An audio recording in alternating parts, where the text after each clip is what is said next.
pekerjaan saya sebelum PKP adalah saya pengendali program dalam industri latihan, training, menjadi facilitator ataupun jurulatih trainer bagi peserta-peserta di program lah, macam program motivasi, kepimpinan dan sebagainya. So, nak kata impak dalam bidang training waktu PKP adalah sangat-sangat besar. Sebab bila bidang training, kita berkumpul ramai-ramai dan melibatkan ramai orang, pelajar, peserta, pelajar kolej, pelajar sekolah, golongan-golongan korporat. Jadi segala aktiviti yang berkumpul ataupun aktiviti yang melibatkan ramai orang memang daripada atas arahan kerajaan. Kita dalam PKP, Perintah Kawalan Pergerakan, kita terpaksa menghentikan semua jenis aktiviti melibatkan outdoor dan juga berkumpulan lah. So memberi impak yang sangat besar dan agak teruk daripada segi pendapatan lah. Alternatif pekerjaan saya sewaktu PKP disebabkan pekerjaan yang sebelum ni, iaitu menjadi pengendali program, tak dapat dilakukan langsung. Jadi saya mengambil inisiatif untuk cover balik income saya dengan membuat servis penghantaran makanan yang iaitu senang faham rider di satu company yang agak terkenal dan famous, iaitu Foodpanda lah. Okey, pekerjaan alternatif saya sebagai rider Foodpanda, orang kata memang dapat menampung saya seisi keluarga. Sebab masa MCO ataupun PKP ni, bukan saya seorang saja yang terkesan daripada segi income ataupun pendapatan, juga family saya. Jadi dengan saya jadi rider, saya buat servis penghantar makanan, saya alhamdulillah dapat menampung family saya lah. Sebab servis penghantar makanan ni sebenarnya memang orang kata, walaupun nampak macam servis penghantar makanan jadi rider, tetapi sebenarnya income dia orang kata sangat-sangat berbaloi. Sebab apa? Bila bekerja sebagai rider dekat mana-mana company lah, Grab Food, Bungkus Eat ataupun Foodpanda, sebenarnya dapat menampung sebab dia punya income adalah atas dasar kerajinan dan usaha kita.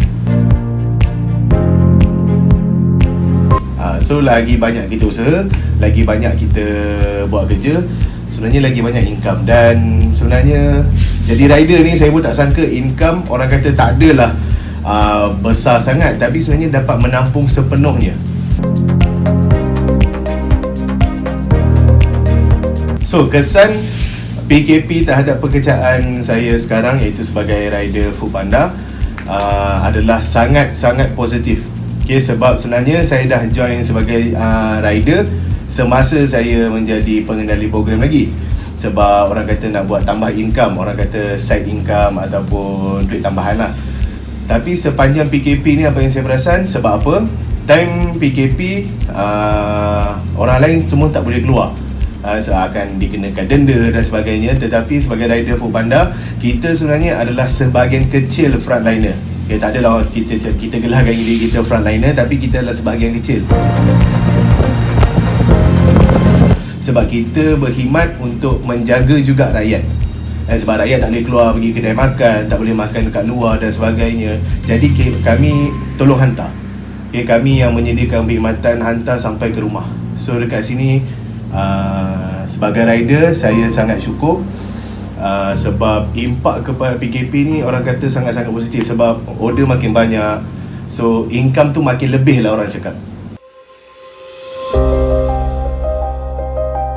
Okay, so komen saya, kalau nak jadi rider sebagai pekerjaan tetap boleh. Tapi dia sebenarnya semua kerja ada tapi dia. Semua benda yang kita buat ada pro and con. Ada benda baik, ada benda buruk. So pendapat saya, kalau nak jadikan servis menghantar makanan ataupun menjadi rider ni pekerjaan tetap, boleh, tak ada masalah. Tetapi kalau nak income yang betul-betul bagus, orang kata boleh capai, orang kata boleh hidup sederhana lah, orang kata hidup selesa, dapat bayar rumah, dapat bayar kereta, dapat tanggung makan minum keluarga, dapat biaya di anak sekolah dan sebagainya, boleh. Tapi sebagai rider, awak ataupun siapa-siapa lah sebagai rider akan dapat kurang masa dengan keluarga ataupun kawan-kawan. Sebab kalau kita lebih banyakkan masa menjadi rider, income kita akan lebih. Tapi kalau kita banyak cuti ataupun berehat ataupun nak luangkan masa dengan family dan rakan-rakan, income kita akan kurang. Itu je lah komen.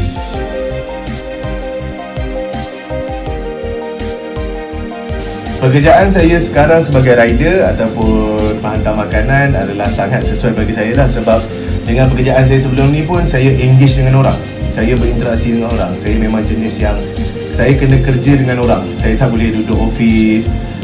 Kurang sesuai lah bagi saya. Saya akan bosan dan sebagainya. So bila kita jadi penghantar makanan, kita akan banyak berjumpa dengan orang. Kita akan berjumpa dengan restoran, kita akan bergurau senda ataupun berinteraksi. Lepas tu kita akan jumpa dengan customer. Lepas tu jumpa pula customer yang baik hati, vendor ataupun restoran yang baik hati. Saya sangat seronok sebab saya suka berinteraksi dengan orang.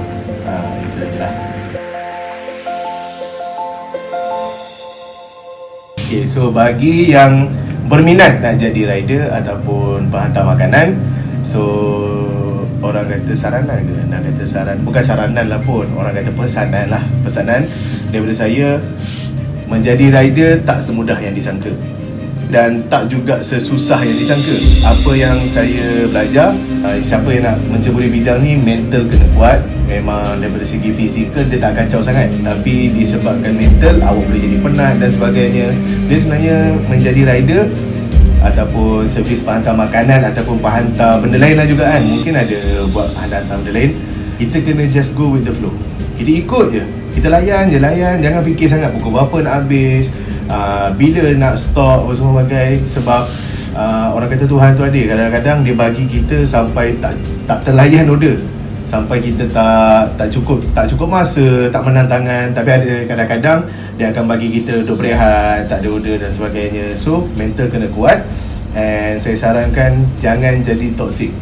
Sebab bila rider toxic, dia akan memburukkan nama rider lah, bukan nama company pun. Dia akan memburukkan nama rider. Bila penghantar makanan ni, orang kata penghantar makanan ni bawa motor tak apa-apa, asyik nak langgar traffic light merah. So jaga tata tertib kita, mental kena kuat dan banyakkan bersabar. Just go with the flow.